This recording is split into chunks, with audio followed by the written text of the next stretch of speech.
Hola, ¿qué tal? Iniciamos una nueva exploración aquí, seguimos esa línea, ¿verdad? De analizar textos que inspiran, sobre todo en el mundo del corredor.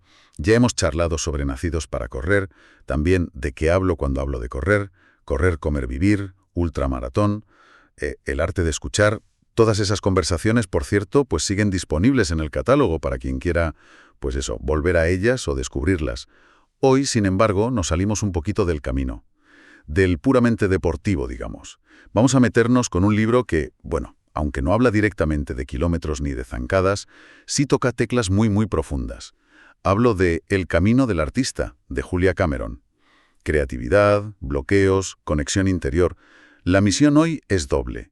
Por un lado, desgranar un poco las ideas clave de este libro, que es muy influyente, entender de dónde viene, quién es la autora, y por otro lado, y aquí viene lo interesante para nosotros, explorar cómo esos principios, bueno, cómo podrían aplicarse al entrenamiento y sobre todo a esa fortaleza mental tan bestia que pide la ultradistancia.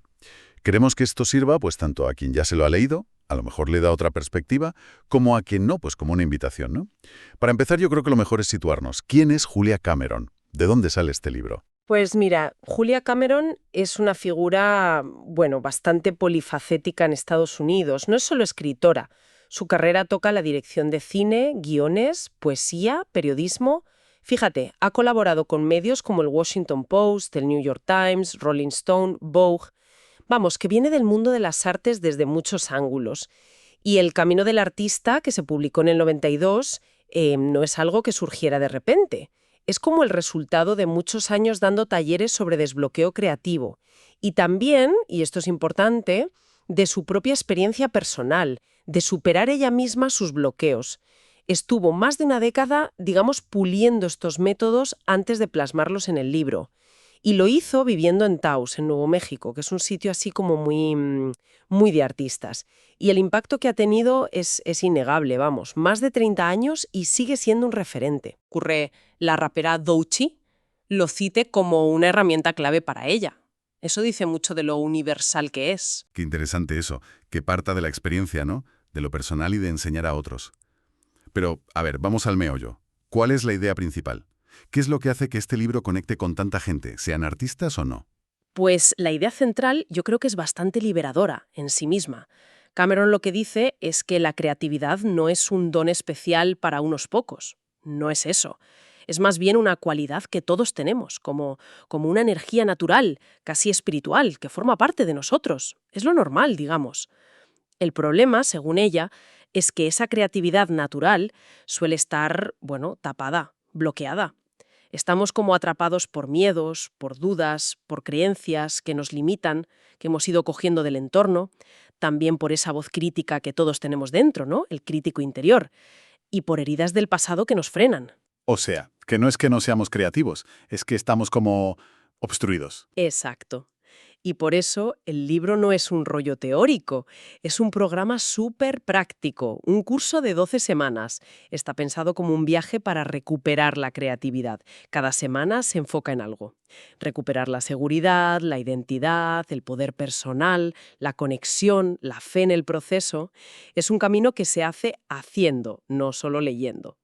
Y el objetivo final es, pues eso, ayudar a la gente a quitarse esos obstáculos de encima, a expresarse con más libertad, más autenticidad y a reconectar con ese potencial creativo, que ella lo vincula a algo más grande, llámalo universo, naturaleza, energía creadora. Entiendo la base filosófica, digamos, pero decías que es muy práctico. El libro se basa en herramientas muy concretas, ¿no? ¿Cuáles son esas piezas clave? Sí, exacto. Hay dos herramientas que son como los pilares, vamos, no se pueden quitar. Las páginas matutinas y la cita con el artista. Si quieres, empezamos por las páginas matutinas. Venga. La mecánica parece sencilla, pero tiene su miga. Consiste en escribir 3 páginas, a mano, cada mañana, idealmente nada más levantarse. Es un ejercicio de flujo de consciencia total. Escribir lo que se te pase por la cabeza. Sin filtro, sin juzgar. Da igual la ortografía, el estilo, si tiene sentido o no. No es un diario, ¿eh? No es para escribir bonito, es vaciarse. Como una especie de limpieza mental antes de empezar el día, ¿no? Una purga. Justo. Ella lo llama drenaje cerebral, o también limpia parabrisas para el alma, que es bonito. La función es sacar toda esa basura mental que acumulamos.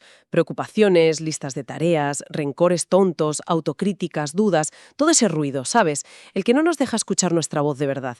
Permite ventilar emociones, las buenas y las malas, sin censura. Y eso, claro, pensa ya en alguien que corre largas distancias. Suena súper útil. Pienso en toda esa maraña de pensamientos antes de una carrera o esa negatividad que a veces te asalta en un entreno largo, solo. Exactamente. Ahí la conexión es directa, yo creo. Imagina usar esas páginas para soltar el miedo a no acabar, la ansiedad por el desnivel, la frustración si un entreno salió mal, o simplemente la pereza de salir a correr por la mañana. Es una forma de procesar todo eso, de liberar esa carga para correr más ligero, más conectado con tu porqué. También ayuda a ver patrones de pensamiento negativos, ¿sabes? Ese no puedo, esto es demasiado, que se parecen mucho a los bloqueos creativos que describe Cameron. Claro. Los beneficios que la gente cuenta, los que lo hacen con constancia, son, pues eso, más claridad mental, liberar emociones, a veces surgen ideas al quitar el ruido, también mayor autoconocimiento, identificar problemas y a veces intuir cómo solucionarlos. La siguiente acción correcta, dice ella, se fomenta mucho la conexión con la intuición. ¿Y alguna clave para que funcionen bien? Aparte de ser constante, claro. Pues 3 cosas clave. Hacerlo por la mañana, sí o sí, antes de que el día te contamine. Escribir a mano, esto conecta más con las emociones y evitas la tentación de editar y borrar. Y llenar las 3 páginas, aunque sea escribiendo no sé qué escribir, no sé qué escribir. La honestidad es fundamental. Son para uno mismo, que conste que la idea del flujo de conciencia ya existía, ¿eh? Dorothea Brandt ya hablaba de algo parecido en los años 30. Pero Cameron le dio este formato matutino y este enfoque de recuperación. He entendido. Vale, esa herramienta parece más de sacar, de vaciar. ¿Y la otra? La cita con el artista. ¿Esa qué aporta? Pues la cita con el artista es el complemento perfecto. Esta va de meter, de nutrirse. Es un compromiso semanal. Reservar un bloque de tiempo, un par de horas más o menos, para hacer algo. A solas, estrictamente a solas. Y esa actividad tiene que ser solo para mimar, para alimentar a nuestro artista interior. El objetivo aquí es jugar, explorar, la curiosidad, el placer por el placer. Se trata de llenar el pozo de la inspiración, recolectar imágenes, sensaciones, ideas nuevas, exponernos a cosas que nos saquen de la rutina y nos recarguen. Si las páginas son emisión, la cita es recepción. Y lo de hacerlo a solas es importante, ¿no? Fundamental, porque la idea es conectar con lo que a ti te gusta, lo que a ti te interesa, sin tener que atender a nadie, ni complacer, ni negociar. Es un tiempo para escucharte a ti, para descubrir qué te llama la atención, qué te divierte de verdad. Los ejemplos pueden ser miles, imagino. Totalmente. Desde ir a un museo, una galería, una tienda de cosas raras, hasta pasear sin rumbo por un parque, por la playa, ir al cine solo, probar una clase de algo nuevo, o simplemente sentarte en una cafetería a mirar a la gente, perderte en una librería.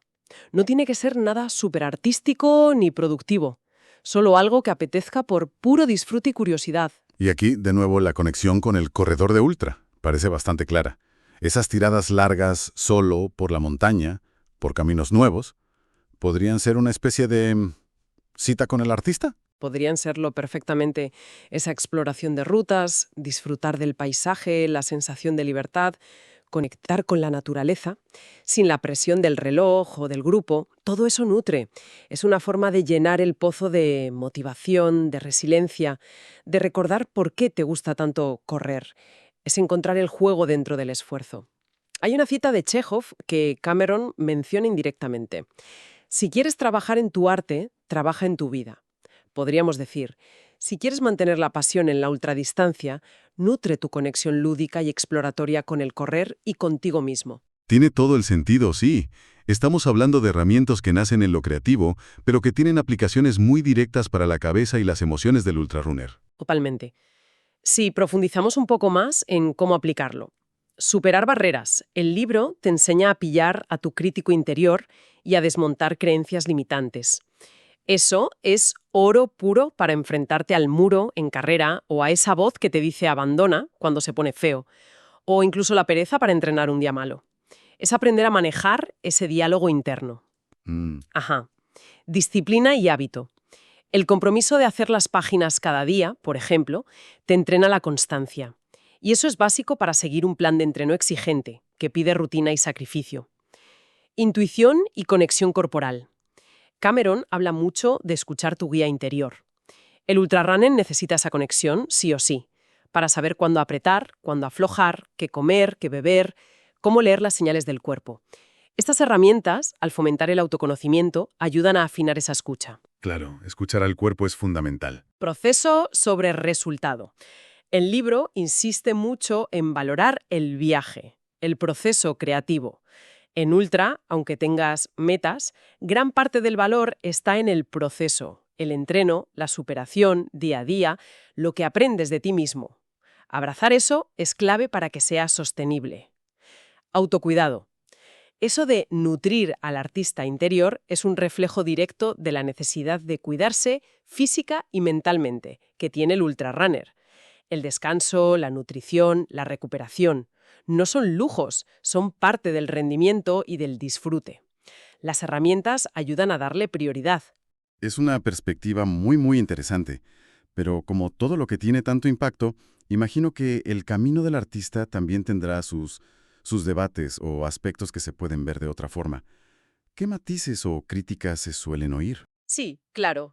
Es bueno tener otras miradas. Si buscas un poco por internet, en foros y tal, salen algunos puntos. Lo espiritual. La referencia constante de Cameron a una fuente creadora, a un poder superior, pues puede chocar a gente con una visión más laica, más terrenal, pero lo curioso es que las herramientas, las páginas, las cita, funcionan igual aunque las veas como técnicas psicológicas de autoconocimiento y gestión mental. No hace falta creer en el marco espiritual para que te sirvan. Vale, se pueden usar de forma pragmática. Eso es. Luego está el tema del perfeccionismo versus disciplina. Cameron lucha mucho contra el perfeccionismo porque bloquea, y es verdad, puede paralizar. Pero claro, en el mundo del ultra, un cierto nivel de perfeccionismo, o al menos una disciplina de hierro y una autoexigencia alta, parecen necesarias para llegar lejos, ¿no? Choca un poco con eso de jugar y dejarse llevar. Exacto. Ese es un debate interesante. Hay quien dice, y pone ejemplos de artistas súper rigurosos como Flaubert o músicos como Leonard Cohen, que esa disciplina casi obsesiva y buscar la perfección también son motores muy potentes. Quizás la clave no es eliminar la exigencia, sino encontrar un equilibrio sano. Saber cuándo hay que apretar y cuándo hay que ser compasivo con uno mismo. Integrar el rigor del entreno con el disfrute del proceso, lo que decíamos. Un equilibrio, sí. ¿Y había algún otro punto? Mencionaste algo de los círculos literarios. Sí, el debate sobre lectura versus creación. Algunos critican que el enfoque de Cameron, al centrarse tanto en la expresión personal, en conectar con lo interior, podría quitarle importancia a la formación, a la técnica, a estudiar a otros creadores, a esa idea de que el arte nace del arte o los libros nacen de otros libros. Dorothea Brande, de quien Cameron tomó lo de las páginas, sugería algo intermedio: leer mucho para aprender, pero quizá no mientras estás metido en un proyecto propio, para no contaminar tu voz. Son enfoques distintos, vamos. Muy interesante ver esos matices también. Entonces, si tuviéramos que resumir un poco la esencia de esta exploración. Pues podríamos decir que el camino del artista ofrece un sistema y unas herramientas, las páginas matutinas, la cita con el artista, que son sorprendentemente simples pero muy potentes. Ayudan a desbloquear esa capacidad creativa que todos tenemos dentro, navegando por miedos, dudas y la autocrítica. Y la conexión con la ultrarresistencia es potente porque este deporte es en gran parte un desafío mental y emocional tremendo. Las técnicas de Cameron para gestionar el diálogo interno, para superar barreras que nos ponemos nosotros mismos, para cultivar la disciplina desde la conexión y encontrar disfrute en el proceso, todo eso es aplicable directamente a la fortaleza mental, al autoconocimiento y a la resiliencia que pide correr largas distancias. Lo cual nos deja ahí una idea flotando para darle vueltas. Quizás esa disciplina casi ascética que requiere el entrenamiento de ultra y esa libertad de explorar y jugar que fomenta el camino del artista, igual no son cosas opuestas. Quizás son dos caras de la misma moneda. Y a lo mejor, la verdadera maestría, tanto en la creatividad como en la resistencia, está en saber integrar las dos. El rigor y el juego, la estructura y la intuición, el esfuerzo y el cuidado. Una integración que podría llevarnos a explorar límites que ni sospechamos, en cualquier ámbito de la vida, en realidad. Ha sido una charla fascinante, la verdad. Muchas gracias por acompañarnos hoy.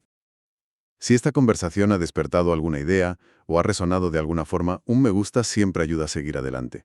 Y bueno, recordar que hay otras exploraciones parecidas en nuestro catálogo. Libros sobre correr, superación, mentalidad, desde ángulos diferentes. Como último apunte, ¿por qué no probar? Quizás dedicar unos días a las páginas matutinas o agendar una cita con el artista, a la manera de cada uno.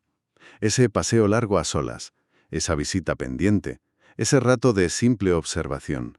A ver qué sale, qué sensaciones o ideas aparecen, y ver si algo de eso se puede aplicar a los propios desafíos, sean los que sean. Pues nada más por hoy. Hasta la próxima exploración.